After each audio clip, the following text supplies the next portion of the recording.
guys, welcome back to the channel. Today I'm gonna be reacting to a video called I Tried Summer in 5 Countries but Sweden Wins. Life in Sweden.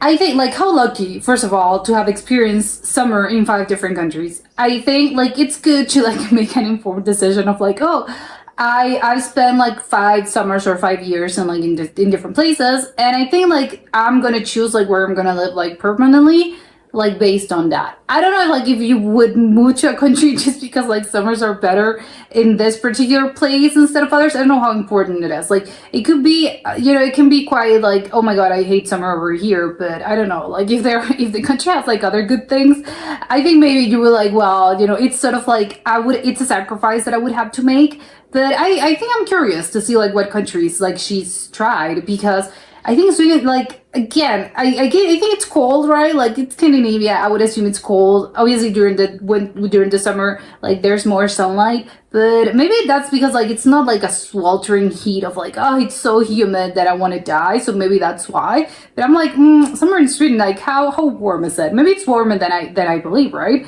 We're gonna find out. So let's check it out and comment, like, and subscribe. I have spent summers in many different countries. I come from Germany, so I've spent many summers there. I spent summers in Austria, and particularly in Vienna. I have spent summers in the UK, in London, even in Singapore, which pretty much is summer. Okay, yeah, I was gonna say, because it's all like Europe, so this is like the first, okay, Asia, so we're out of Europe. All year round. So believe me when I say that the most magical, the best summers are actually here in Sweden. And also Swedish people know best, because I know quite a lot of Swedes who live abroad and come back for the Swedish summers. So let me tell you in today's video. Depends where abroad is, because if you live in the UK, probably you would move to Sweden for the summer. But if you live in a place like, I don't know, Spain or Portugal, probably like you would, no, actually, because the summers there are quite awful. So I can understand actually why the Swedish summer is so magical. I have the feeling the longer I live here, the more I know why Swedish summer is so special for everyone, including me. Before we get started, make sure to subscribe to my newsletter. There's a link in the description down below, and grab your little ebook with 10 questions if Sweden is the right fit for you. I think I found 8 reasons why summers in Sweden are so amazing. And not only I think that, you know, Swedes think that, people who visit. Well, of course Swedes are gonna think that. It's their own country. They're gonna be, yes, we're part of this. It's Sweden, people who moved here like me. Okay. And also people who want to move here. So let's go. I think a better baseline is foreigners and immigrants that have moved there, because I think it's more, I don't know, like less biased. Go through these 8 reasons and let me know in the comments down below what you think. Where are the best summers in this world?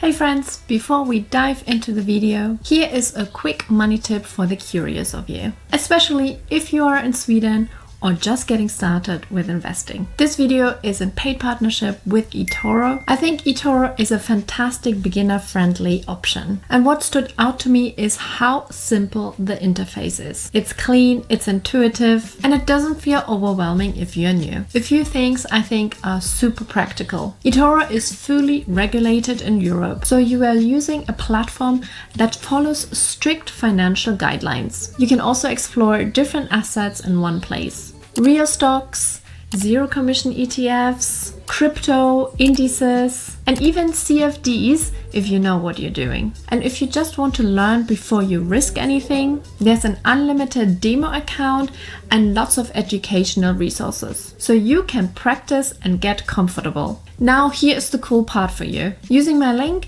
you can get free stock trading for 3 months. I actually will leave you 2 different links in the description down below, so you can choose either English or Swedish. So if you're curious, check it out. Set up your demo account and see if it fits how you want to manage your money. eToro is a multi-asset investment platform. The value of your investments may go up or down. Your capital is at risk. Thanks to eToro for supporting this channel, and thanks to you for supporting my partners that let me keep making videos. Now back to the video. So first of all, there are so many lakes and there is the sea. I know if you have watched a few of my videos, I mentioned that already, but we actually live very close to a lake. It's 5 minutes by car or 10 minutes. What I imagine is that everyone in Sweden lives like either next to a lake or to the sea, because I think it's just like, it's all sea. They're surrounded by water. Minutes by bike. And we actually have several beaches around that lake where we can hang out. And To me, a beach is ocean, not a lake. But I know that people refer to beaches as in like it's near body of water. However, a beach, I think it's very specifically ocean, not a lake. spend our time during summer. Honestly, it still amazes me how beautiful Sweden is with the lakes It and the is. beaches.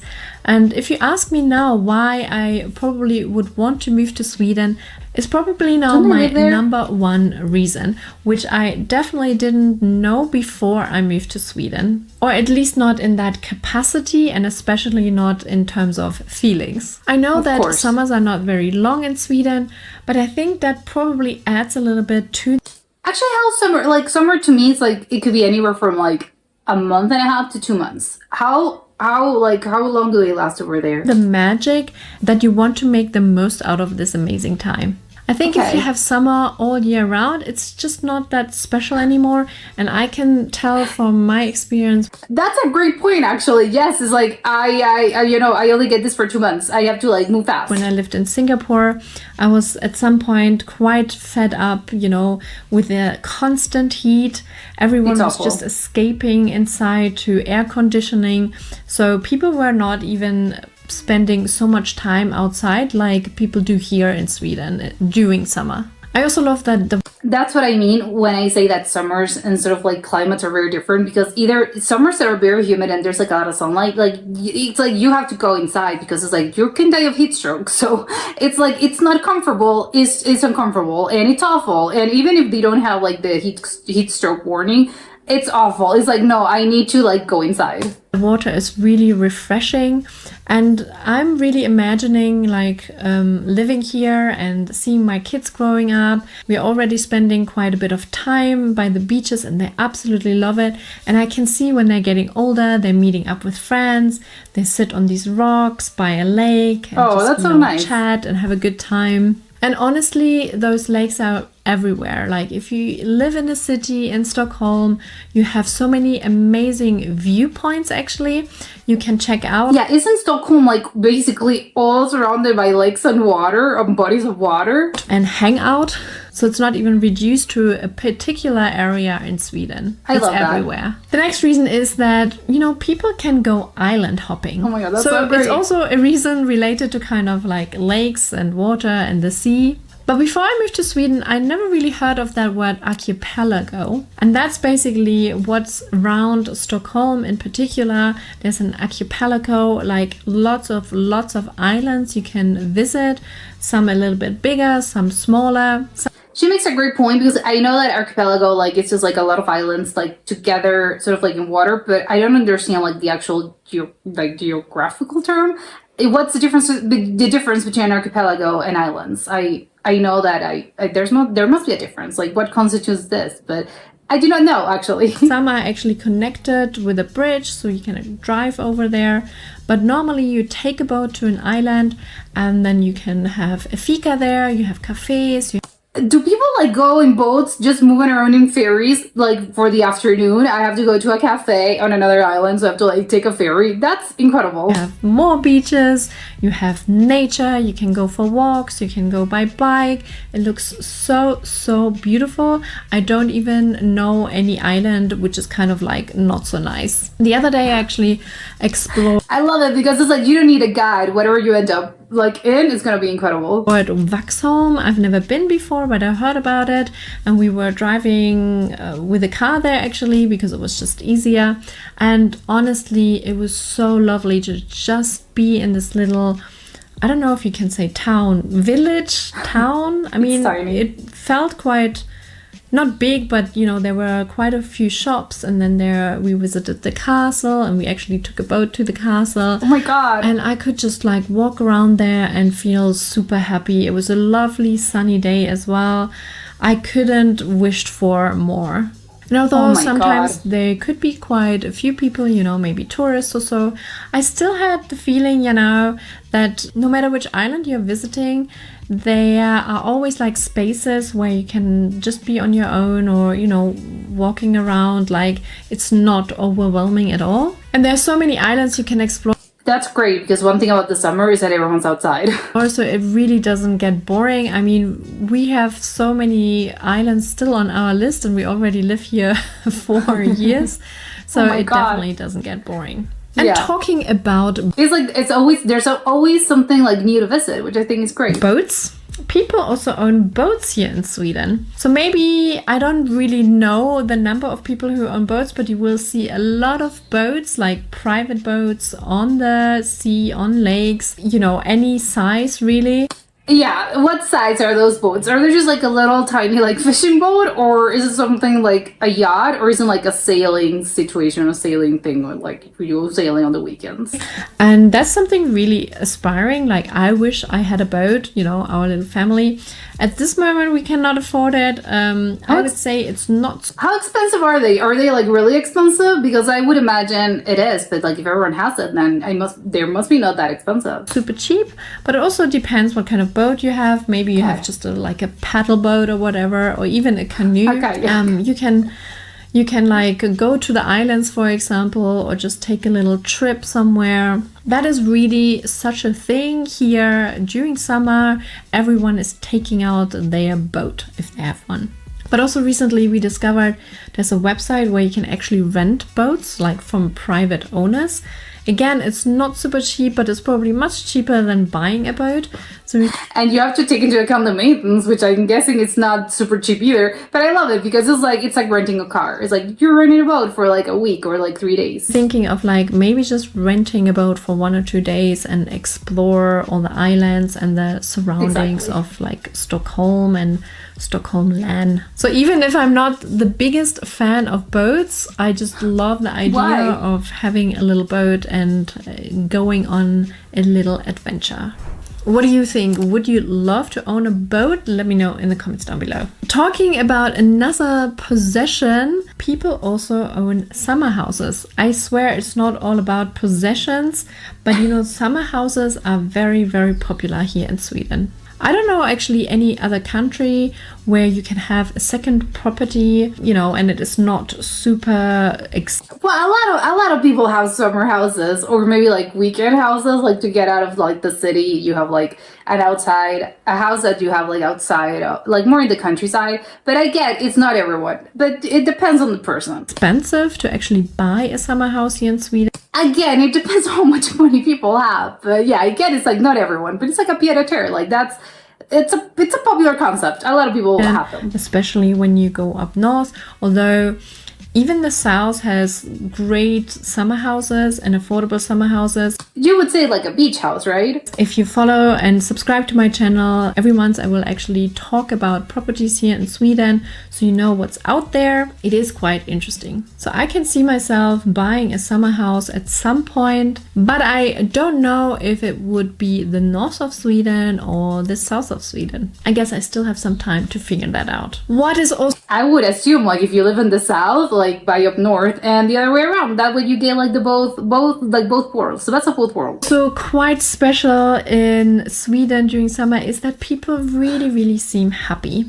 Because they're finally getting sunlight. I think in general, I feel like Swedes are actually quite polite and really nice people. Yes, they do complain about the weather, about the winter. Swedes also don't really like the cold and long. Which culture doesn't complain about the weather? If it's too sunny, it's too sunny. If it's too rainy, it's too rainy. If it's too cold, it's too cold. Like everyone's always gonna complain, whatever the weather is. Winters, fair enough. But when it comes to summer, everyone's perspective just changed. Everyone is blooming and blossoming and are just very happy to get Because of the sun, they're finally like, wow, I'm out of like the depression winter. those vitamin D from the sun in. But I think that's the magic a little bit about Swedish summers as well, because the winters are so long and dark, you know. When it comes to It's like you're out of the trenches and now you're happy again. summer, like you really, really want to make the most out of it. You want to enjoy it. I mean, can you just imagine you are all grumpy during summer and thinking like, you know, why do I live in such a cold country? No, you will just really enjoy it and go out there and spend time. It's like when they say like you're feeling bad about your life and you're like, wow, I'm so depressed. Like sometimes you just need a nap and you just need to get a good night's sleep and water. I think this is a little bit the same. You're rethinking your whole life and then it's like, oh wow, I just needed to get sunlight. That's it. I'm in nature and by the lakes and by the water, you know, you have all these opportunities here in Sweden. So that's why I think people are just, you know, happier here in Sweden during summer. And you probably will notice that when you move here or when you visit Sweden during summer. One thing I also noticed here, during summer, everyone is kind of like leaving the cities and either going to their summer houses or spend more time in nature. I actually walked around Stockholm the other day, and yes, there were quite a few tourists, but the city was quite quiet, you know. I was walking. I'm curious about the tourists because people that live there, I understand they want to get outside and they want to move, like they want to spend a season like outside of the city because they live there, you know, the whole year. But tourists are like, well, tourists are visiting, like they should visit Stockholm, right? Walking around a little bit, sometimes meeting a few people here and there, but there were so many like quieter corners. I just walked around, felt very relaxed. Actually, I'm just thinking about this. Isn't Sweden like very, very quiet, like in general? So it's even quieter, which I think it's crazy. And I was pretty much in the middle of the city. So I don't even think you have to escape from the city. But obviously, spending time in nature is very beneficial as well and very beautiful as well. And I know I can't compare like Stockholm with London, for example, where I used to live for 10 years because it's 9 times bigger than Stockholm. But you do not have this like, you know, noise and buzzing all the time. Some people would say like Stockholm is boring or, you know, other cities in Sweden are boring. But honestly, I think it is not boring. It's more beautiful and calmer, and it is smaller for sure, but I think it's just depends on your taste. I think there are like 1.5 million people living in Stockholm, so it's not nothing, and you still don't feel it. And I think that's really, I'm sorry, but that's like very few people. really, really great, especially in summer. But even in general, I would say it's not even that crazy, although I know others will disagree with me because they probably grew up in the countryside. And for them, like Stockholm is quite big and some would even say ugly, which, I mean, maybe you have watched my other video where... Oh my god, like I wouldn't consider, like that's crazy. I think Stockholm is a beautiful like city from what I've seen. Like it's crazy to think of like, oh, it's ugly. Maybe you think it's boring, or maybe you think like, oh, it's a lot of like hubbub, but that's another story. But like ugly? How can you say it's ugly? I was walking through Stockholm, I just mentioned it, but yeah, I made a video over it, so you can decide yourself if Stockholm is ugly or if it is beautiful during summer. It is. And people go camping and even wild camping. I know I mentioned it a few times in my video. What is wild camping? I'm scared. If you're following me, you have heard me saying that. But it totally makes sense for Sweden. You know, it's a safe country. It's a beautiful country. It has so much nature, so much water. Of course, you want to go out there and go camping. It's just a must in this country. That's interesting because I think like she mentioned like water, and because there's water, you want to go camping. But to me, camping is more like you need a body of water nearby. But like inside of a lake, like or in a mountain, I think it's more common. Or you camp on the beach. Like I think those are like the two most common types of camping, maybe. And I know a lot of Germans who love camping in Sweden. My family was not a camping family, so we never did that actually as a family in Germany. So I think it's funny, yes, because there are people that are very into camping and very into nature, and some families and some other people are like, wow, I'd rather die than actually spend one night in the tent. I don't know if it's particularly for my family or just in general. I know you can go camping in Germany, but I feel like Germans prefer to go to Sweden for their camping trips, especially during summer. And last year we went camping and met a lovely German family, and my kids got really along with their kids and had really great fun. And I feel also like Germans are much happier being here in Sweden and camping here in Sweden. So maybe it's because they're on vacation. That's why they're like so joyful. Happiness you know, Swedes have rubs off on Germans as well, because you can just spend time in nature, and that already makes you happier in general, right? But yeah, there are not only a million camping sites, probably a bit less than a million, but a lot of camping sites. There's also white camping, and we still haven't done it. Our kids are now 3 and 6. I'm so curious about the term wild camping. I'm scared of this. It's like you go outside and there's like nothing. What is that? Years old, but I feel like slowly they're ready for it. We went to another trip the other day around Teresta Park, and we saw some people actually wild camping there. And What it's is that? still, it has a little bit preparation. You still have like a fire pit there, which looked so nice, and there was a lovely view. So I was really thinking we could just do it now and camp just for a few days with the kids, and I don't have to be like super scared that they run off or, you know, fall off a cliff or something like that. So when Oh my we're God. doing it, I will definitely document it here on my YouTube channel, so stay tuned. And last but not least, I think why also Swedish summers are amazing is because people really take a long time off. It is quite common that you take a few weeks off, sometimes 4 or 5 weeks during the summer. And, you know, you don't necessarily leave the countries. The Swedes don't always leave the countries. They spend time in their summer houses or traveling around Sweden because it's so beautiful. They know how their home country is so beautiful.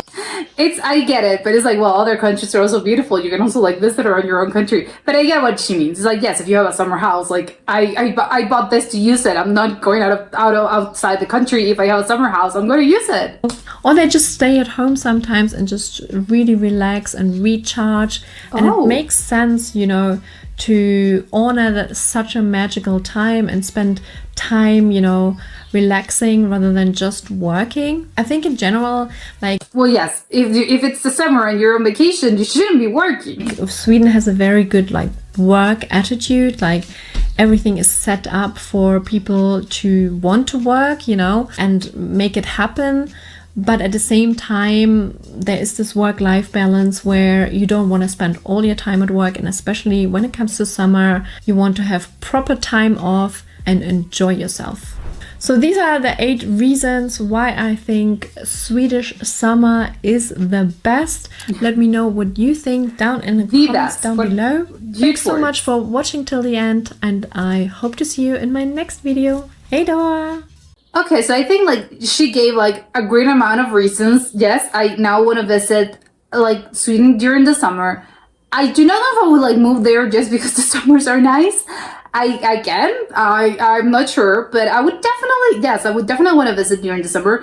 And I think like what a great thing, because I think midsummer, it's the start of the summer, right? And I would want to go to midsummer like so badly. So I think a perfect sort of like trip to Sweden, at least for me, and I think for most people, I think would include like you go during midsummer, or you know, like when it's starting close to its start, and then like you would stay around for like maybe 3 weeks or maybe a month. So it's like a bit of like you get stay during the whole summer, and I think it's great. Like I think it's all like all the activities that she mentioned are like they sound great. The whole like there's so many like bodies of water, lakes and beaches. Beach to me, again, I do not know if it's a beach. To me, a beach is different, but I get what she means. Like you're near the ocean, so if it's the ocean, yes, it's a beach. But is it like warm enough to actually swim in the beach? I would love to know, because it's summer and she mentioned that it's outside, like you have the sunlight and it's very nice. But is the water cold? Because I think some in some areas of the world, like even when it's summer and it's like super sunny, and yes, you know, it's the summer and you can go outside in like shorts and a t-shirt, like it is still, the water is still cold, so you're not gonna be swimming in that water because it's extremely cold. Well, you can do it, but like maybe it's not that comfortable. Some waters are just like warmer in general, and there can be like so refreshing. She did mention like you can like go inside and swim, but maybe lakes, I think lakes tend to be like colder, at least in my experience. I think lakes tend to be colder. Beaches, well, it depends on like the weather. But I would love to know, like, the beaches are actually beaches in which you can swim, or even when it's summer, like, it's so cold that, yes, you can just enjoy, and you can, like, do a picnic and just enjoy the sunlight and whatever, but you're not going to be able to swim because the water is very cold. So I would love to know that. the whole like amount of activities that you can do. Like I love the island hopping situation. I would love to do that. Like when she mentioned, like you rent a boat and you can just like go island hopping, like bar hopping, but you instead of go island hopping, I think actually one thing that I think would be very cool is that you go bar hopping when you're like island hopping. I think that would be cool. It's like you go like you go and visit like several bars in different islands. I think that would be pretty cool. Obviously, you're not driving the boat, hopefully, because you're gonna be drinking. But maybe I don't know how like the situation is with the boats. Because again, I would think it's like a little weird if you're like you have to go and I have to go to the other side of town to another island, and I have to like get inside like a ferry or a boat. Is it like one of those boats? Like, is it like a taxi? Like, do I have to like pay a fee because it's like, hey, taxi, like, but it's a boat and I have to go there? Or maybe you don't always have to do that. Like, you can take the bus. No, but bus because there's bridges. I'm a little confused about like how the whole thing works. Or do they have like those moving bridges that they have to close and open, and then like the ferry takes you, but those ferries tend to be like they're free because it's like, well, yes, you know, you don't have to pay, that they're not taking you somewhere. It's just like you're crossing like the canal. It's like you're crossing the canal in the ferry, and it's obviously it's free because it's like, well, it's our fault that the bridge is like it's closed. So it is like that, and you're not like, no, but I want you to take me like there. It's like, no, well, take a taxi because now you're in the other side of the city. But yes, I would love to know the logistics of it all, because it's like, okay, I'm not sure if I understand this correctly, because the whole talk about the boats, I'm like, wait, what? I thought there were bridges and you would just like go walking, or again, you would take a cab, you would take the bus, you would take the subway, I don't know, you would take anything, or you would bike. But it's like, no, you have to take a boat. It's like, I have to take a boat every time, and if I live there, I would have to like go, do I have like an appointment somewhere? And I was like, oh, I have to take the ferry or the boat because I'm running late. It's like, wait, what? And you have like a doctor's appointment? That would be so strange to me. So I would love to know the specifics of this, because I find it very like curious. Also, the whole like camping situation, I think it's very interesting. It's like, yes, I do think they're really into camping because they're into nature, and I can understand why. I think from what I've heard of like Swedish people, because they're very into nature and they're very like nature loving people. And you know, they love to go outside. So it's like, yes, of course, I would assume they're very into camping and sort of like outside activities. So it's like, yeah, sure. But like when I'm imagining camping, I'm imagining something normal. Like you would go and you would pack your stuff and you would have a tent and you would have your sleeping bag, and depending on when you're camping, you have like different sort of like activities and stuff for that. Maybe you would go to a lake, like you would go with your kayak and you would go kayaking, but also like you're going camping. But the wild camping, I'm a little scared. It's like, is that where you just sort of like, as you're there and you just sort of like go, oh, I'm going camping. I just decided right now I'm going camping, and I don't have a tent, I don't have a sleeping bag. I'm just like rolling like my sweater on the ground, and I'm sleeping like under the stars. I don't know. How are you cooking? She also mentioned like something about a pit fire, but sometimes you're like when you're camping, maybe you have like the gas sort of like stove. It's just like a tiny like stove, but you have it to like warm like water, and you know, to like make warm, like boil water for like your coffee. I don't know, like you would have like the little electrical sort of like thing, or sometimes are they electrical? I don't know. No, I'm pretty sure they use like a gas sort of like canister. I don't know how to work them, but I've seen them, and you know, it's like a little camping situation, cooking station. I don't know. It's just like a gas sort of like stove. And you would cook there, right? Like you don't always like have to like put a fire, like, oh, I have to light a fire. You know, in theory, it would be nice, but I think there are some places in which it's forbidden. Like you can't actually like put a fire there because, again, you're in a national park. Well, sometimes national parks do not allow camping, but sometimes when you're like outside in nature, whatever, like the guards, that you have like the park guards and stuff, and they're like, no, you can't actually, like it's not allowed for you to like do a campfire because it's dangerous, and you know, we're outside and it's a protected area and it could get burned down. So basically you have to only use the other things to cook. So again, so what's it like, how is it wild? I think, yes, in your mind you're like, oh yeah, sure, I'm gonna light a little fire, I'm gonna do like my marshmallows and stuff and my s'mores, and sometimes, yes, but not all places allow this. But maybe Sweden is different, and maybe they allow they allow like fires everywhere, maybe like it's sort of like a rule and it's fine. You know, maybe those are, again, I've never gone camping in Sweden, so I don't know the rules. I would love to know, but again, the term wild camping, I'm a little scared, intrigued, but more intrigued and scared than anything else, because again, it's like, how wild are we getting? Like, do we have tents? Do we not have tents? There's like near bathrooms with like showers, do not have showers, do not have bathrooms. It's all like wild camping. I think like we're doing it like old school. There's nothing, you're outside in nature. That seems a little scary to me. I don't know if that's for everyone, but you know, again, maybe I'm like, my imagination's running me wild and it's not wild. But no, maybe it's not like that, and it's a little less intense is what I am imagining, and the term like wild camping is something else. And yes, I'm imagining like some wilder things. But that was it for today, and I'll see you next time. Bye.